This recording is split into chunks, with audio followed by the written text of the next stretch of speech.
Hi friends, good morning. आप सभी बच्चों का एक बार फिर से स्वागत है आपके अपने platform modern classes way of truth पे। तो आइए एक बार फिर से हम लोग शुरू करते हैं नए सेशन बिहार बोर्ड साइंस 2024 और 25 के लिए। तो हम नीतीश सर आपको यहाँ पढ़ाएंगे बिहार बोर्ड के साइंस वाले जितने भी पोर्शन है, यानी कहने का मतलब कि साइंस के 3 पोर्शन फिजिक्स, केमिस्ट्री और बायोलॉजी। तो हम लोग आज से शुरू करते हैं कि पहले हम लोगों को ये जान लेना जरूरी है कि जो साइंस हम लोगों को पढ़ना है, जो साइंस हम लोग पढ़ते हैं वो साइंस में कितने पार्ट होते हैं। तो ये जो साइंस का जो पार्ट हम लोग पढ़ते हैं तो इसमें हम लोग 3 पार्ट है, यानी कहने का मतलब कि ऐसे देखो, एज ए साइंस का जो डिवाइडेशन देखा जाए कि जो साइंस को डिवाइड किया गया है वो तो साइंस जनरली 2 पार्ट में इसको डिवाइड किया गया है। साइंस जो है हमारा उसको जनरली 2 पार्ट में डिवाइड किया गया है। जो फर्स्ट होता है वो हमारा होता है फिजिकल साइंस, और जो इसका सेकेंड पोर्शन होता है वो होता है हमारा बायोलॉजिकल साइंस। तो यानी कहने का मतलब कि अब ये जो फिजिकल साइंस और साइंस देखो, तो साइंस कहने का मतलब कि 2 चीज कभी भी समाप्त होने वाला नहीं है। एक तो कभी साइंस नहीं समाप्त होगा और एक हिस्ट्री, यानी कह सकते हैं कि साइंस हमारा एक फ्यूचर है तो हिस्ट्री हमारा पास्ट है। ठीक है, यानी कहने का मतलब कि ये साइंस हम लोग क्यों ही पढ़ते हैं, तो साइंस अपने हमारी आवश्यकताओं की जो पूर्ति होती है, हमारी जो जरूरत होती है, उस जरूरत को ही पूरा कौन करता है, तो ये साइंस करता है।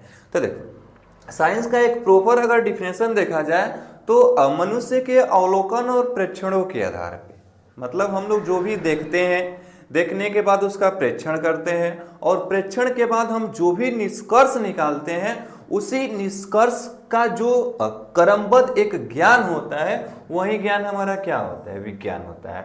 अभी इसको हम लोग 2 पार्ट में पढ़ते हैं, एक फिजिकल और दूसरा होता है बायोलॉजिकल। फिजिकल में क्या होता है कि हम लोग फिजिकल में नॉन लिविंग थिंग, यानी जितने भी जो निर्जीव वस्तुएं हैं उस निर्जीव वस्तु का हम लोग अध्ययन करते हैं, तो वो अध्ययन होता है फिजिकल साइंस के। और जो हम लोग लिविंग थिंग, यानी कहने का मतलब कि जो सजीवों का हम लोग अध्ययन करते हैं, वो अध्ययन करते हैं बायोलॉजिकल साइंस के अंतर्गत। अब ये जो फिजिकल साइंस है इसके हम लोग इसे 2 पार्ट में बांट करके डिवाइड करके पढ़ते हैं। पहला जो है हमारा फिजिक्स और दूसरा है केमिस्ट्री। और ये जो बायोलॉजिकल साइंस है ये भी 2 पार्ट में होता है, एक होता है बोटनी और दूसरा जो होता है जूलॉजी, दूसरा हमारा जूलॉजी होता है। अब यानी कहने का मतलब कि ये जो फिजिकल साइंस वो 2 पार्ट में डिवाइड किए, एक फिजिक्स। तो फिजिक्स क्या होता है, तो इसमें फिजिक्स में हम लोग पढ़ते क्या क्या है, तो आमतौर पे फिजिक्स में पढ़ते हैं कि ये जो हमारा ही अर्थ है और अर्थ में जितने भी इवेंट्स होते हैं, यानी कहने का मतलब कि पृथ्वी और पृथ्वी पे जितनी सारी घटनाएं होती है उस घटनाओं के बारे में हम लोग विज्ञान के जिस शाखा में अध्ययन करते हैं उसी शाखा को हम लोग क्या बोलते हैं, फिजिक्स बोलते हैं। अब बात आती है केमिस्ट्री की, तो केमिस्ट्री में हम लोग क्या क्या पढ़ते हैं, केमिस्ट्री पढ़ेंगे तो केमिस्ट्री का मतलब क्या होगा, तो केमिस्ट्री का मतलब होता है कि इसमें पदार्थ के बारे में पढ़ेंगे, पदार्थ के संरचना के बारे में पढ़ेंगे, पदार्थ के संगठन के बारे में पढ़ेंगे, पदार्थ के आकार के बारे में पढ़ेंगे, और साथ ही साथ हम लोग पढ़ेंगे chemical change, physical change, chemical equation, इन सारी चीजों के बारे में अध्ययन हम लोग किसमें करते हैं, केमिस्ट्री में करते हैं। अब ये जो लिविंग थिंग है, यानी कहने का मतलब कि जिसके अंतर्गत हम लोग सजीव प्राणियों का अध्ययन करते हैं, उसमें इसके 2 पार्ट होते हैं, एक बोटनी और दूसरा जो होता है वो जूलॉजी होता है। तो जब कभी भी हम लोग बोटनी पढ़ते हैं इसका मतलब हम लोग सिर्फ और सिर्फ वनस्पतियों के बारे में पढ़ते हैं, और जब हम लोग जूलॉजी पढ़ते हैं तो इसका मतलब हम लोग सिर्फ और सिर्फ जीव जंतुओं के बारे में पढ़ते हैं, जीव जंतुओं के बारे में अध्ययन हम लोग करते हैं। उसी शाखा को हम लोग क्या बोलते हैं, जूलॉजी बोलते हैं। और जिसमें सिर्फ वनस्पति जगत के बारे में, पादप जगत के बारे में अध्ययन किया जाता है, उसको हम लोग क्या बोलते हैं, उसको बोलते हैं बोटनी, यानी वनस्पति विज्ञान। ठीक ना। अब देखो, अब ये जो हमारा ये जो है फिजिक्स, हम लोगों को पढ़ना है साइंस में 3 पार्ट को डिवाइड करके, फिजिक्स, केमिस्ट्री और बायोलॉजी। बिहार बोर्ड 10 क्लास का जो फिजिक्स का सिलेबस है उसमें हम लोगों को 5 चैप्टर पढ़ने होते हैं। पहला जो चैप्टर होता है प्रकाश का परावर्तन और अपवर्तन, यानी क्या ही होता है प्रकाश का परावर्तन और अपवर्तन, क्यों पढ़ते हैं, इससे कितना क्वेश्चन आता है। तो देखो, ये प्रकाश का परावर्तन और अपवर्तन एक ऐसा चैप्टर है जिससे फिजिक्स में सबसे अधिक क्वेश्चन पूछता है प्रकाश के परावर्तन और अपवर्तन से। तो प्रकाश के परावर्तन और अपवर्तन ये एक, इसमें बहुत सारे प्रूफ भी हैं, जिसमें हम लोग पढ़ते हैं F बराबर r/2, इसमें F बराबर r/2। उसके बाद हम लोग पढ़ते हैं दर्पण सूत्र 1/F is equal to 1/V plus 1/U, ठीक ना, ये भी हम लोग पढ़ते हैं। तो प्रकाश का परावर्तन जब भी हम लोग पढ़ेंगे तो वो 2 पार्ट में पढ़ेंगे। पहले पार्ट हम लोगों का जो होगा वो प्रकाश का परावर्तन होगा, और दूसरे पार्ट में क्या होता है, प्रकाश का अपवर्तन होता है। और फिजिक्स में सबसे अधिक नंबर से जो क्वेश्चन पूछे जाते हैं वो फिजिक्स के इसी चैप्टर प्रकाश के परावर्तन और अपवर्तन से पूछे जाते हैं। अब हम लोग को जो दूसरा चैप्टर पढ़ना है फिजिक्स में, मानव नेत्र और रंग बिरंगा संसार पढ़ना है। यानी कहने का मतलब कि ये जो कलरफुल वर्ल्ड है, ये जो रंगीन दुनिया है, इस रंगीन दुनिया को जो हम अपनी आंखों से देख पाते हैं, इन्हीं सारी चीजों को हम लोग विस्तार पूर्वक पढ़ेंगे, वो भी फिजिक्स के किस चैप्टर में, तो मानव नेत्र और रंग बिरंगा संसार में। हम लोग अपने आंखों के बारे में पढ़ेंगे कि हमारी आंखों का कार्य क्या है, हमारी आंखों की संरचना क्या है, ये कैस की बनावट क्या है, ठीक है, ये हम लोग पढ़ेंगे मानव नेत्र, और उसका दूसरा पोर्शन होगा रंग बिरंगा संसार। अब हम लोग का जो तीसरा है सबसे लॉन्ग, वो है विद्युत धारा, इलेक्ट्रिसिटी। यानी कहने का मतलब कि हम लोग इलेक्ट्रिसिटी का यूज करते हैं, तो करंट हम लोग के यहाँ कैसे पहुंचता है, करंट कैसे बनता है, इसके फ्लो कैसे होते हैं, उसके बारे में हम लोग पढ़ेंगे। फिर हम लोग का जो फिजिक्स का चैप्टर नंबर 4 होगा वो विद्युत धारा का चुंबकीय प्रभाव। क्या ऐसा भी होता है कि विद्युत धारा अगर कहीं है तो वहां चुंबकीय प्रभाव भी उत्पन्न हो सकता है, ये इस चैप्टर में हम लोग पढ़ेंगे, जिसमें हम लोग पढ़ेंगे विद्युत धारा का चुंबकीय प्रभाव। और हम लोग का जो फिजिक्स का लास्ट चैप्टर होगा वो होगा ऊर्जा के स्रोत। यानी कहने का मतलब कि इस पृथ्वी पे ऊर्जा के कौन कौन से स्रोत हैं और ऊर्जा के कितने स्रोत हैं, उन सारी चीजों के बारे में हम लोग अध्ययन करेंगे। वो फिजिक्स का चैप्टर नंबर होगा 5, ऊर्जा के स्रोत। और ये तो था फिजिक्स का चैप्टर पोर्शन। उसके बाद हम लोग देखते हैं अगला रसायन शास्त्र, यानी केमिस्ट्री में हम लोगों को कितने चैप्टर पढ़ना है, तो केमिस्ट्री में भी हम लोगों को टोटल 5 चैप्टर पढ़ने हैं। यानी 5 चैप्टर कौन कौन से हैं, तो पहला जो फर्स्ट चैप्टर है वो रासायनिक अभिक्रिया और समीकरण। यानी हम लोग केमिस्ट्री के फर्स्ट चैप्टर में पढ़ेंगे रासायनिक अभिक्रिया और समीकरण। रासायनिक अभिक्रिया क्या होता है, समीकरण क्या होता है, समीकरण कितने प्रकार के होते हैं, समीकरण को संतुलित और असंतुलित कैसे करते हैं, इन सारी चीजों को हम लोग पढ़ेंगे। तो वो हमारा केमिस्ट्री का चैप्टर नंबर 1 होगा, जिसका नाम रासायनिक समीकरण और रासायनिक अभिक्रिया और समीकरण होगा।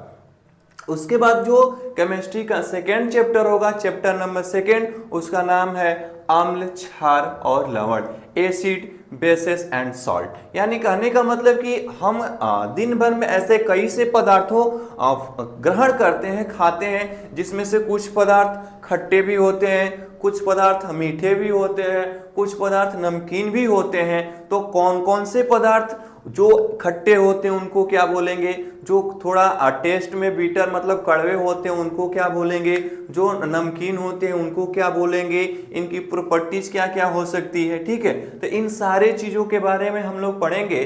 केमिस्ट्री का जो सेकेंड चैप्टर होगा हमारा अम्ल, क्षार और लवण। उसके बाद केमिस्ट्री का जो थर्ड पोर्शन होगा वो होगा हमारा धातु और अधातु। यानी कहने का मतलब मेटल और नॉन मेटल। तो according to Bihar board syllabus, ठीक ना, अभी तक जो एलिमेंट्स है वह एलिमेंट्स खोजे जा चुके हैं 118, यानी 118 एलिमेंट्स के बारे में हम लोगों को पढ़ना है। तो उस 118 एलिमेंट्स में कितने एलिमेंट्स जो मेटल के अंतर्गत आते हैं, कितने एलिमेंट्स नॉन मेटल के अंतर्गत आते हैं, और भी इसमें ऐसे कितने एलिमेंट्स होते हैं, कितने तत्व होते हैं जो उपधातु होते हैं, और इसमें कुछ ऐसे भी गैसें हैं जिनको इनर्टिव गैसें भी कहा जाता है।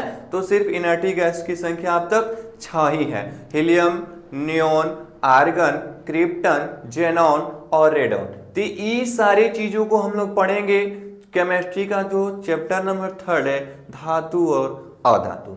उसके बाद एक चैप्टर का केमिस्ट्री का बहुत ही अच्छा chapter carbon and its compound, जो ऑर्गेनिक के अंतर्गत आता है। यानी कहने का मतलब कि जो एलिमेंट्स है उस एलिमेंट्स में हम लोग स्पेशल सिर्फ पढ़ेंगे कि कार्बन क्या है, कार्बन कौन कौन से यौगिक का निर्माण करता है।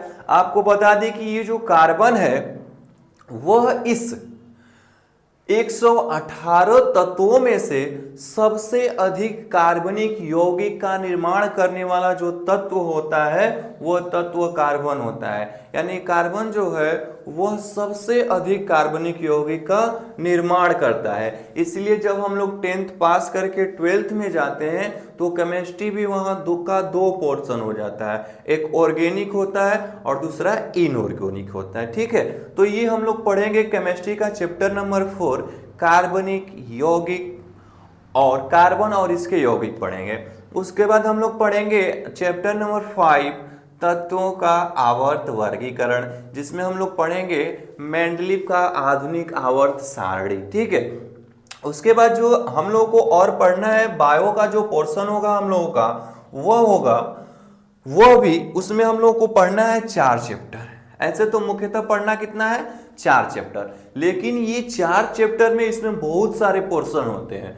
तो पहला है जैव प्रक्रम। जैव प्रक्रम यानी कहने का मतलब कि एक छोटा से छोटा जीव होगा या एक बड़ा से बड़ा जीव होगा। अगर एक छोटा से छोटा जीव है या एक बड़ा से बड़ा जीव है तो वो स्वयं को जिंदा रखने के लिए अपने शरीर का कैसे मेंटेनेंस करता है, कैसे अनुरक्षण करता है, तो उसी प्रोसेस को हम लोग क्या बोलते हैं, जैव प्रक्रम कहते हैं। और जैव प्रक्रम को हम लोग 4 पोर्शन में डिवाइड करके पढ़ते हैं। पहला जो पोर्शन होता है पोषण, यानी कोई भी जो जीव होता है वो अपना पोषण किस प्रकार से करता है। उसके बाद इसके दूसरे पार्ट में हम लोग क्या पढ़ते हैं, श्वसन, यानी जैव प्रक्रम अपने आप को जीवित रखना है तो हमको पोषण भी उतना ही जरूरी है जितना श्वसन जरूरी है, जितना परिवहन जरूरी है, जितना उत्सर्जन जरूरी है। तो अगर कुल मिलाकर के कहा जाए तो जिसमें पोषण होता है, जिसमें श्वसन होता है, जिसमें परिवहन होता है, जिसमें उत्सर्जन होता है, इन्हीं 4 प्रोसेस को अगर मिला दिया जाए तो एक हमारा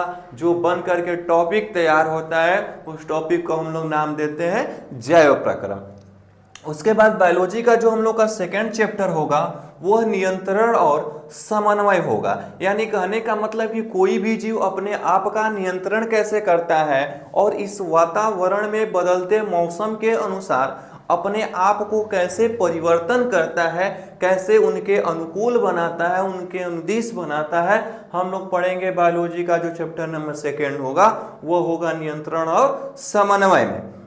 उसके बाद बायोलॉजी का जो 3rd चैप्टर बहुत ही प्यारा चैप्टर है, जो जीव जनन कैसे करते हैं, रिप्रोडक्शन के बारे में पढ़ना है। इसमें हम लोग पढ़ेंगे प्लांट का भी रिप्रोडक्शन और पढ़ेंगे एनिमल का भी रिप्रोडक्शन। कि रिप्रोडक्शन यानी जनन क्या होता है, तो जनन बता दे कि जनन एक ऐसी प्रक्रिया है जिसमें प्रत्येक सूक्ष्म जीव या मतलब जिसमें प्रत्येक जीव अपने ही जैसे नए जीव की उत्पत्ति करता है, उसी प्रक्रिया को हम लोग क्या बोलते हैं, जनन कहते हैं। और ये जनन कैसे होता है विथ जीवों में भी पढ़ेंगे और प्लांट में भी पढ़ेंगे।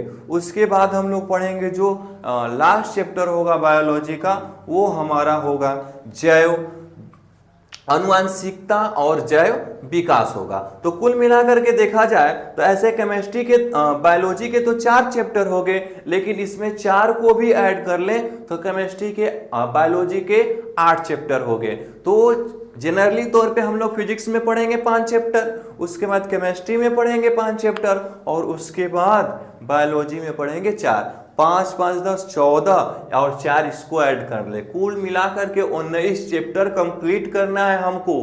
किसमें? बिहार बोर्ड क्लास 10 के साइंस वाले पोर्शन में आपको 19 चैप्टर कंप्लीट करना है। तो हम लोग एक एक चैप्टर बारी बारी से पूरी डिटेल के साथ पढ़ेंगे। तो हम लोग फिर कोई एक नया चैप्टर लेकर के, एक साइंस का नया अलग पार्ट लेकर के उसमें एक चैप्टर को शुरू करते हैं, ठीक ना। तो अगर ये वीडियो आपको अच्छा लगे, इंट्रोडक्शन वीडियो अगर आपको अच्छा लगे तो वीडियो को लाइक करें, शेयर करें, सब्सक्राइब करें और रेडी हो जाएं 2025, क्योंकि अगला जो नंबर है वो आपका है। Thank you.